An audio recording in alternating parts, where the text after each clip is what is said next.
दोस्तों good evening.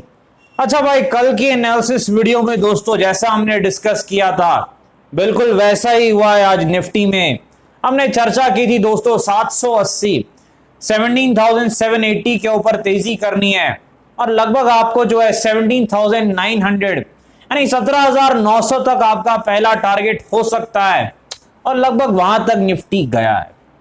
लेकिन अब आगे क्या, कल एक्सपायरी में क्या क्या होगा, क्या फिर से धमाका या टाइम पास होने वाला है? भाई राइटर्स पैसे कमाने वाले हैं।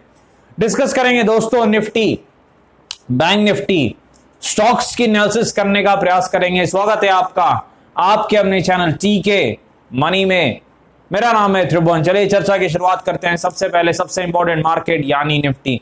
देखिए डाउ जोन्स से मार्केट दोस्तों कल ऊपर था, आपको पता है, और इस कारण से एक ऊपर की तरफ शुरुआत भी हुई हमारे मार्केट में, लेकिन फिर उसके बाद एक अच्छी खासी तेजी, फिर आरबीआई की पॉलिसी भी थी आज, आपको पता है, और बिल्कुल वैसी जो हमें उम्मीद थी, जो चर्चा थी मार्केट में चल रही थी कि 25 बेसिस पॉइंट का जो है रेट हाइक, रेट बढ़ने वाला है, बिल्कुल वैसा ही हुआ, कुछ अलग नहीं हुआ। तो मार्केट ने थोड़ी प्रॉफिट बुकिंग दिखाई, खासकर बैंक निफ्टी ने, लेकिन रिलायंस इंडस्ट्रीज खड़ा था भाई और निफ्टी को वो ऊपर लेके गया है।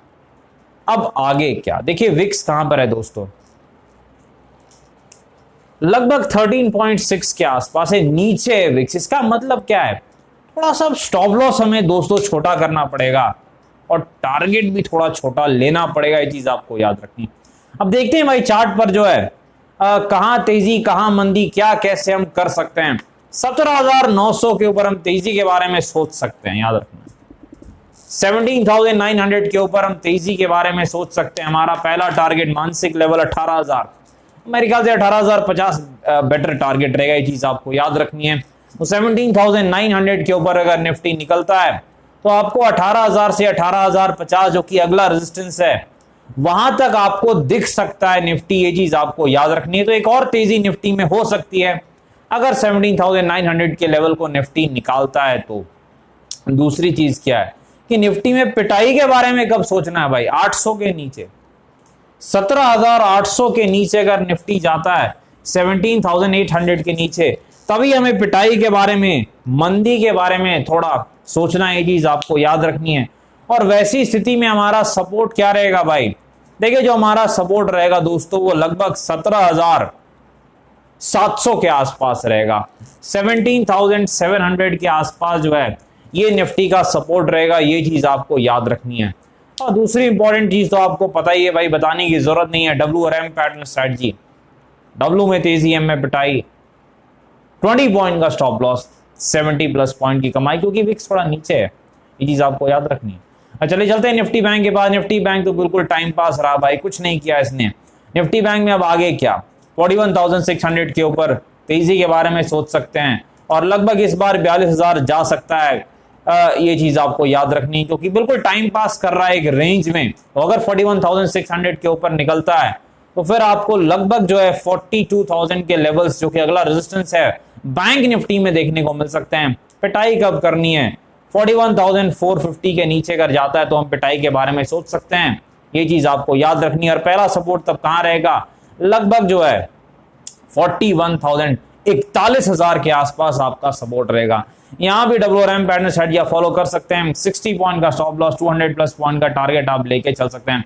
चलिए स्टॉक्स में सबसे पहले अदानी इंटरप्राइजेस के पास चलते हैं दोस्तों। याद होगा जब अदानी इंटरप्राइजेस में गिरावट हो रही थी तो हमने डिस्कशन किया था कि जो अदानी इंटरप्राइजेस है ये लगभग 1600 के आसपास के लेवल से घूमेगा और एक बाउंस बैक दिखाएगा डेली चार्ट पर। और डेली चार्ट पर अगर आप देखें तो लगभग 1600 के आसपास का ये जो लेवल है वहीं से इसने पलटी मारी, वो बड़ा सपोर्ट था, हमने डिस्कस भी किया था रीजन क्यों वहां से ये पलटी मारेगा। काफी लोगों के सवाल आ रहे थे, वो लोग ऊपर के लेवल पर थे अदानी इंटरप्राइजेस में, मैंने कहा था इधर से एक बाउंस आने वाला है भाई। और इंट्राडे में तो जरूर नीचे गया, लेकिन अगर आप डेली चार्ट पर देखें तो वही 1600 के आसपास का जो सपोर्ट है वहां से अदानी इंटरप्राइजेस में एक अच्छा बाउंस बैक देखने को मिला है। लेकिन अब आगे क्या, देखिए जब अगला रेजिस्टेंस है अदानी इंटरप्राइजेस में लगभग वो 2700 के आसपास है, ये चीज आपको याद रखनी है। तो एक आध और ऊपर की सर्किट अगर लगती है तो थोड़ा सा ध्यान से भी आपको काम करना है, ये चीज जरूर आपको याद रखनी है।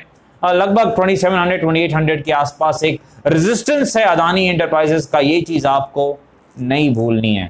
शॉर्ट टर्म में एक बाउंस आना बिल्कुल साफ दिख रहा था और बिल्कुल वैसा ही हुआ, क्योंकि जब नेगेटिव खबरें बहुत ज्यादा हो जाती है तो अक्सर स्टॉक हो या मार्केट हो जो भी हो वो अक्सर बॉटम बनाता है और एक बाउंस जरूर दिखाता है। ये बड़ी सी सिंपल सी एनालिसिस है। यस बैंक के वक्त भी मैंने देखा था, बहुत से स्टॉक्स में मैंने चीज देखी है कि जब भी एक बड़ी गिरावट हो और उसके नेगेटिव न्यूज काफी ज्यादा हो तो फिर एक बाउंस बैक जरूर आता है। एक अच्छा बाउंस बैक अदानी इंटरप्राइजेस और बाकी भी अदानी स्टॉक्स में देखने को मिला, लेकिन हमने अदानी इंटरप्राइजेस की डिस्कशन की थी इसलिए हम इसके बारे में चर्चा कर रहे हैं।